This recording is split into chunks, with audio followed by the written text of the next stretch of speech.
ano, dessert nila. Tapos ito naman yung sa meat section nila. Yan, dami niyan guys.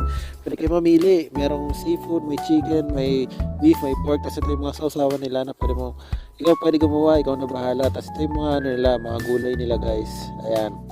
Sarap yan.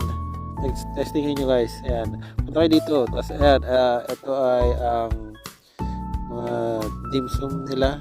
Tama, dim sum. Tapos ito yung mga maki nila guys. Sasarap. Testing ko yan. Nakailan nga ako dun eh. Tapos ito yung lamesa nila. Tapos yan, meron kayong parang ano sabaw. Ito seafood to guys. Ano yun?